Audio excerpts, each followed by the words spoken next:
Last వీడియోలో పన్నింగ్ కోడి process చెప్తానని చెప్పాను కదా. యాక్చువల్‌గా మా అమ్మాలైతే పన్నింగ్ కోడి మాంసం అయితే పంపించారు. ఆయిల్‌లో కొంచెం పసుపేసి చికెన్ అంతా కూడా బాగా ఫ్రై చేసి పంపించిందనమాట. మా అన్నయ్య ఉండారని చెప్పాను కదా, మా అన్నయ్యే చేశారు. ఫస్ట్ నేనైతే ఆ చికెన్‌ని కొంచెం సాల్ట్ వేసేసి అయితే బాయిల్ చేసేసాను. తర్వాత చికెన్ సెపరేట్‌గా వాటర్ సెపరేట్‌గా తీసుకొని ఆ చికెన్‌లో పసుపు, ఉప్పు, కారం, అల్లం వెల్లుల్లి పేస్ట్, కొంచెం పెరుగు, జీరా పౌడర్, ధనియా పౌడర్ ని వేసి చికెన్ బాగా కలిపి ఒక హాఫ్ అన్ అవర్ అయితే మేము సైడ్ అయితే పెట్టేసాము. తర్వాత అయితే బ్రౌన్ ఆనియన్స్ ఫ్రై చేసాము. బ్రౌన్ ఆనియన్స్ లోకి మిర్చి, హోల్ బిర్యానీ మసాలా ఉంటాయి కదా, అవన్నీ కూడా ఫ్రై చేసేసాం అనమాట. Brown onions, whole biryani masala ఉన్నాయి కదా, ఆ రెండు కూడా కొంచెం వాటర్ వేసుకొని కొంచెం పేస్ట్ లా అయితే చేసేసుకున్నాం అనమాట. తర్వాత అయితే ప్యాన్ పెట్టి ఆయిల్ వేసి అందులో పచ్చిమిర్చి, ఆనియన్స్, కరివేపాకు వేసి అవి ఫ్రై అయిన తర్వాత ఆల్రెడీ మ్యాగ్నేట్ చేసి పెట్టుకున్న చికెన్ కూడా వేసేసి చికెన్ బాగా ఫ్రై చేశారనమాట. చెప్పాను కదా, టేస్టింగ్ మాస్టర్ అయితే టేస్ట్ అయితే చేసేస్తుంది అనమాట.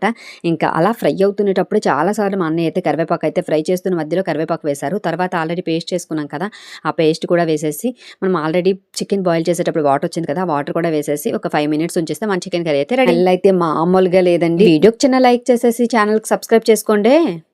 లాస్ట్ వీడియోలో పన్నింగ్ కోడి ప్రాసెస్ చెప్తానని చెప్పాను కదా. యాక్చువల్‌గా మా అమ్మాలైతే పన్నింగ్ కోడి మాంసం అయితే పంపించారు. ఆయిల్‌లో కొంచెం పసుపేసి చికెన్ అంతా కూడా బాగా ఫ్రై చేసి పంపించిందనమాట. మా అన్నయ్య ఉండారని చెప్పాను కదా, మా అన్నయ్యే చేశారు. ఫస్ట్ నేనైతే ఆ చికెన్‌ని కొంచెం సాల్ట్ వేసేసి అయితే బాయిల్ చేసేసాను. తర్వాత చికెన్ సెపరేట్‌గా వాటర్ సెపరేట్‌గా తీసుకొని ఆ చికెన్‌లో పసుపు, ఉప్పు, కారం, అల్లం వెల్లుల్లి పేస్ట్, కొంచెం పెరుగు, జీరా పౌడర్, ధనియా పౌడర్ ని వేసి చికెన్ బాగా కలిపి ఒక హాఫ్ అన్ అవర్ అయితే మేము సైడ్ అయితే పెట్టేసాము. తర్వాత అయితే బ్రౌన్ ఆనియన్స్ ఫ్రై చేసాము. బ్రౌన్ ఆనియన్స్ లోకి మిర్చి, హోల్ బిర్యానీ మసాలా ఉంటాయి కదా, అవన్నీ కూడా ఫ్రై చేసేసాం అనమాట. Brown onions, whole biryani masala ఉన్నాయి కదా, ఆ రెండు కూడా కొంచెం వాటర్ వేసుకొని కొంచెం పేస్ట్ లా అయితే చేసేసుకున్నాం అనమాట. తర్వాత అయితే ప్యాన్ పెట్టి ఆయిల్ వేసి అందులో పచ్చిమిర్చి, ఆనియన్స్, కరివేపాకు వేసి అవి ఫ్రై అయిన తర్వాత ఆల్రెడీ మ్యాగ్నేట్ చేసి పెట్టుకున్న చికెన్ కూడా వేసేసి చికెన్ బాగా ఫ్రై చేశారనమాట. చెప్పాను కదా, టేస్టింగ్ మాస్టర్ అయితే టేస్ట్ అయితే చేసేస్తుంది అనమాట.